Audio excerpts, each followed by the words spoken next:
As the Money Burns is a deep exploration into the lives of actual heirs and heiresses to some of America's most famous fortunes and what happens when the Great Depression hits.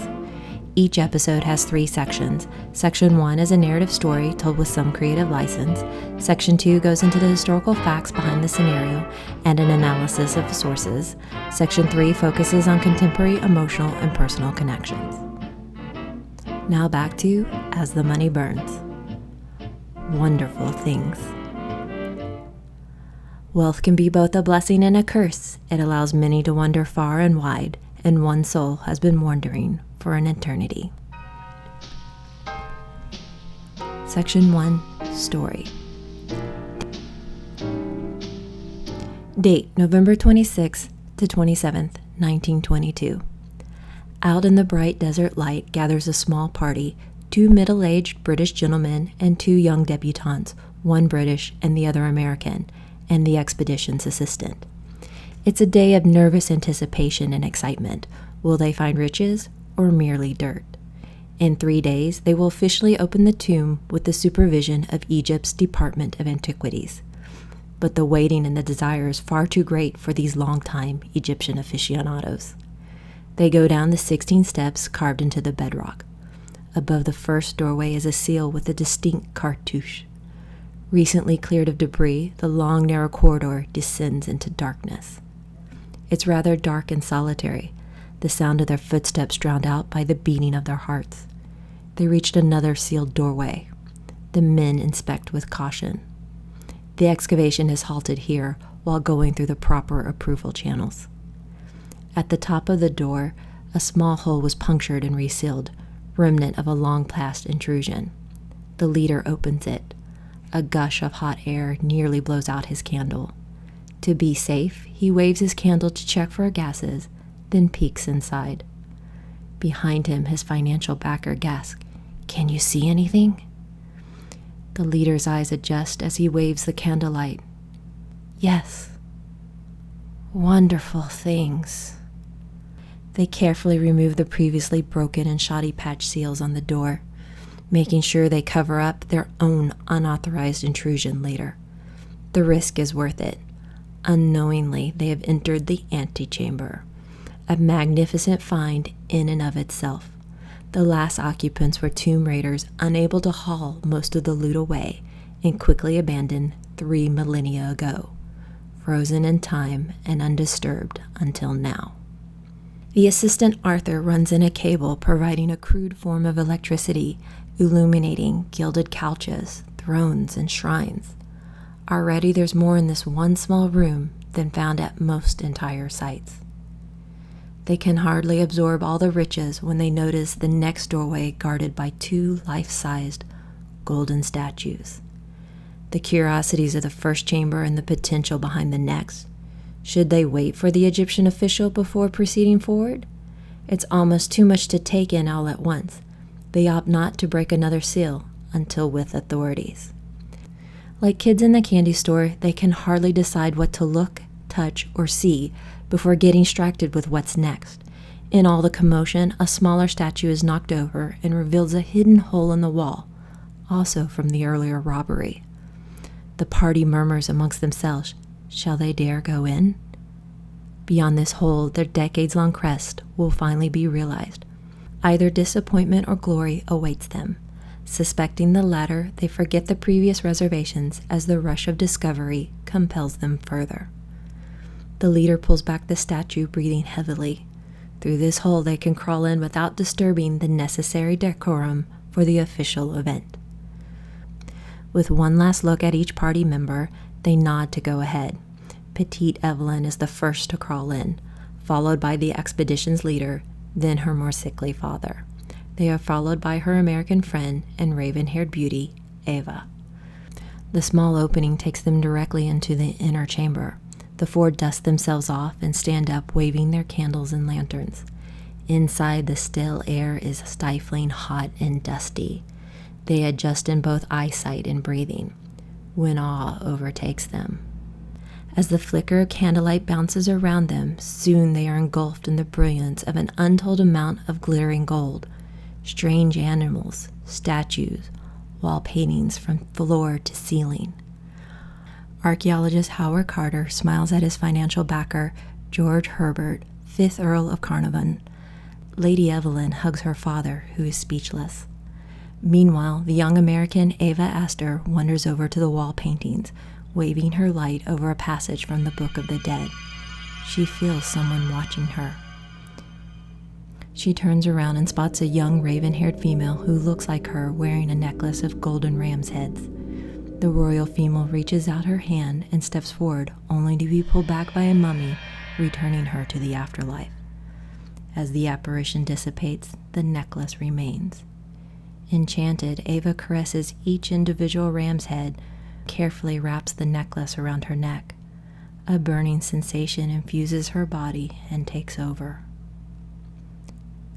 Her trance is interrupted when Arthur Callender crawls in and joins the party. The others are all too occupied to notice anything but the splendor before them, especially the large sarcophagus of quartzite and rose granite.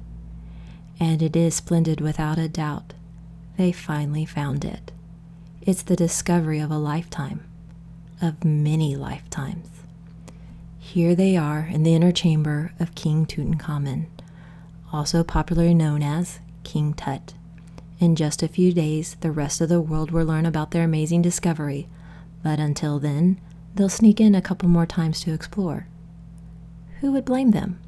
But wait, isn't there a curse to worry about?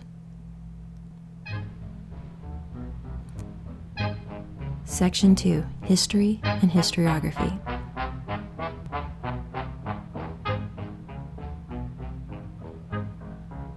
An Egyptian proverb states, "To speak the name of the dead is to make him live again." The discovery of King Tut's tomb was without a doubt a defining moment of the Roaring Twenties. The excitement found its way into art and culture in a big way. However, the discovery itself almost didn't happen. In the Valley of Kings, Howard Carter had been searching for this elusive find since 1907, only stopping for World War I. Now he was under pressure to get results, as he had received strict notice that this would be his final season funded by Lord Carnarvon. On November 4th, 1922, a young water boy tripped over a stone that would lead to one of the greatest archaeological discoveries ever made. The stone and spilled water led to a set of steps leading down to a doorway. The team of archaeologists explored a little further, but halted before opening. Howard Carter telegrammed Lord Carnarvon, "At last have made wonderful discovery in valley, a magnificent tomb with seals intact. Recovered, same for your arrival. Congratulations." Lord Carnarvon, with his daughter Evelyn, were fast on a ship leaving England. Carnarvon and Carter were only two of many hoping for financial success through discovery, but the recent British deal with Egypt meant that Egypt would own the findings. They had hoped to be grandfathered into the previous deal. They weren't. This new deal was an effort to curtail the perpetual pillaging of ancient antiquities into foreign markets. Case in point, after the Napoleonic invasion, the 19th century saw a flush of mummy unwrapping parties, which is as gruesome as it sounds and a horrible desecration. This new find of a minor pharaoh with its unprecedented abundance of artifacts stunned and excited the masses and their imaginations all over again. A whole new wave of Egyptomania spread along with another prevalent but less tangible Egyptian commodity: curses. Then the curse became real. Only a few months after entering the tomb, Lord Carnarvon died on April 5, 1923. The cause of death was from a mosquito bite on the face that got infected when nicked by shaving. Rumors of a curse came from several potential sources. First and foremost, reporter Arthur Weigel commented at the ceremony back in February that he only gave Carnarvon 6 weeks to live. This was more from spite after being blocked from earlier access due to the Lord's exclusive deal with J.J. Astor of the Times London. 2 weeks before Carnarvon's death, romance novelist Marie Corelli claimed to quote prophetically from an obscure ancient book that the most dire punishment follows any rash intruder into a sealed tomb. Even literary genius behind Sherlock Holmes, Sir Arthur Conan Doyle, implied Carnarvon's death had to have been caused by elementals guarding the tomb. Other rumors imply Carter himself might have employed the myth of the curse as a way to ward off people sneaking in and stealing from the site, or even possibly as a publicity stunt to garner even more attention. No matter, the idea took a stronghold. When an autopsy was performed on King Tut, they discovered a lesion on Tut's face. Alas, despite speculations, they were unable to identify if that matched the location of the now already buried Carnarvon's fatal one.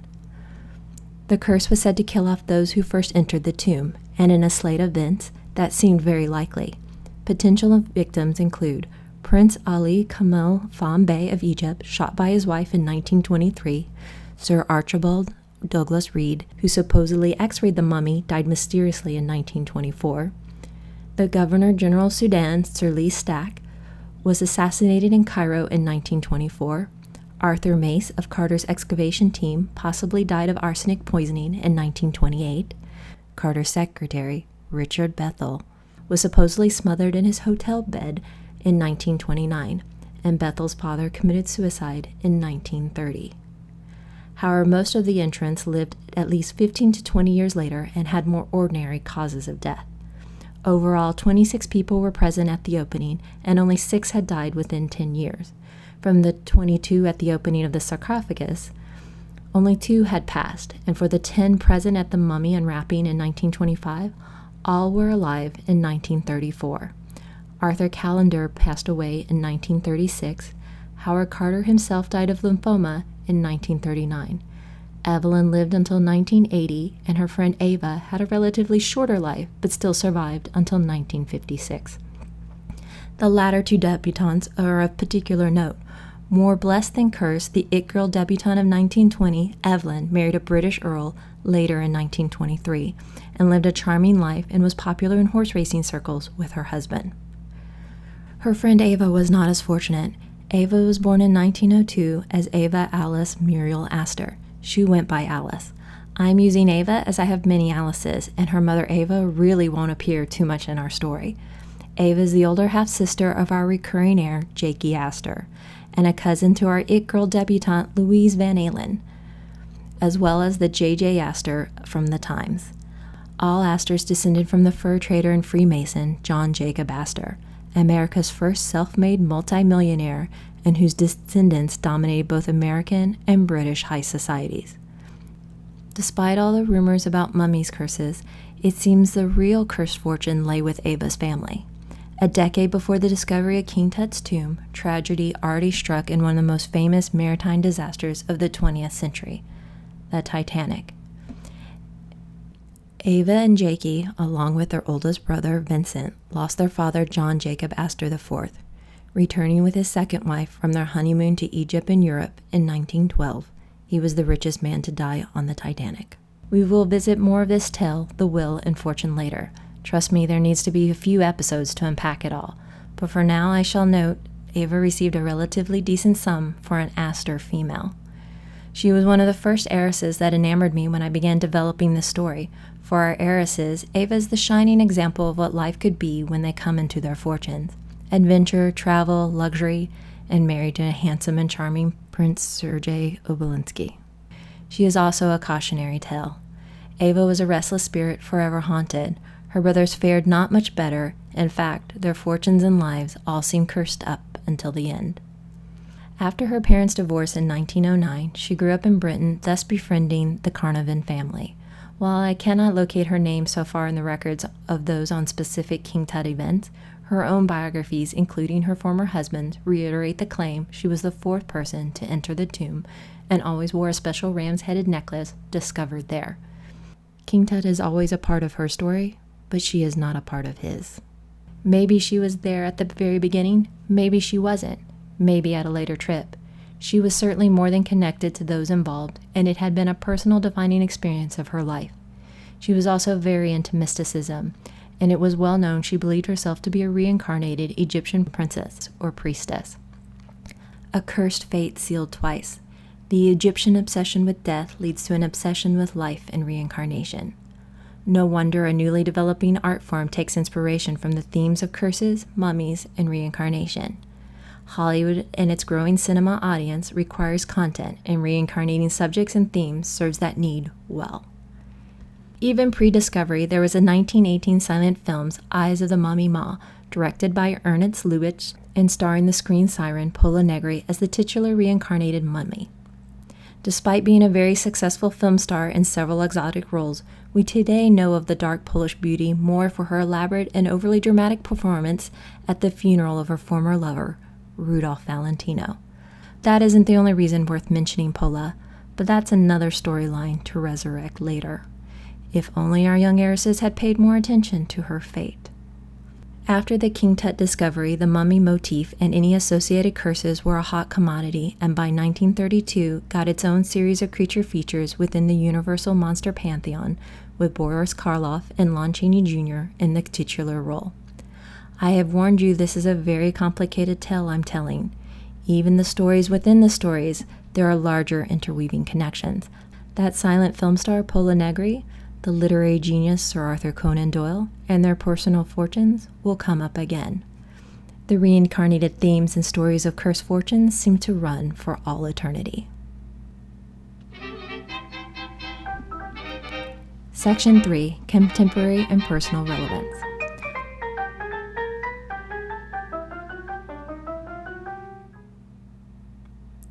Alright, this is the episode I have been chomping at the bit to get out. With my spinning head, I am trying really hard to focus and streamline, which is why I'm keeping episodes to small and consumable portions, so I don't overload you with a tsunami of details nor burn myself out. And this episode is testing me in so many ways. By now, it's more than obvious that Egypt, mummies, and King Tut capture the imagination. Years spent studying at the University of Chicago alongside Egyptology students and working on History Channel documentary involving Egypt had led to other peripheral cultural insights. This episode was originally supposed to be about how the Art Deco style incorporates Egyptian elements. Those all can be discussed in a later episode because those fashion and art themes will recur. What is more fun is how it connects to us all and what we can see, touch, or hear today.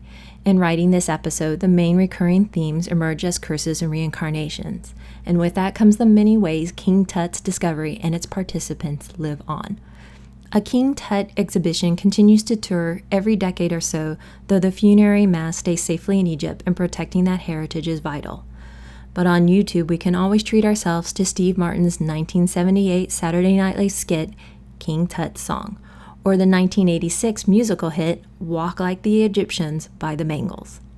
In 1999, Universal revitalized its Mummy franchise with Brendan Fraser and Rachel Weisz as leads. Weisz's character, Evelyn Carnarvon, whose father is referenced as one of Egypt's finest patrons and a famous explorer, is of course an homage to Evelyn and her father, Lord Carnarvon. The 2001 sequel, Mummy Returns, features the storyline of Evie being a reincarnated Egyptian princess, sounding awfully similar to Ava, though she unlikely served as the inspiration, since that has been a long popular storyline on its own. Even outside of the Egyptian-themed subject matter, the Carnarvon family have left another pop culture media legacy. Their stunning estate, Highclere Castle, served as the primary set for a popular British TV series and its more recent film reincarnation, more popularly known to fans as Downton Abbey. Curses and reincarnation are popular themes, but their real dangers lie a little closer. Too bad another Egyptian proverb seems to get ignored. Because we focused on the snake, we missed the scorpion. One last note, let's not forget there's a vital source of life within all of us. Please, if possible, when you feel safe and ready, consider donating your blood. Many blood donation drives were canceled or on hold, causing shortages. The Red Cross website can help you locate and schedule an appointment safely in your area. Next, when we return to As the Money Burns, we must leave the land of pyramids and return to our story where a pyramid scheme is already in play. It seems one enduring curse to a large fortune is a financial scam, and there are plenty of victims lining up. Until then. As the Money Burns is an original podcast written and produced by Nikki Woodard based on historical research. Archival music has been provided by Past Perfect Vintage Music. Check out their website at www.pastperfect.com.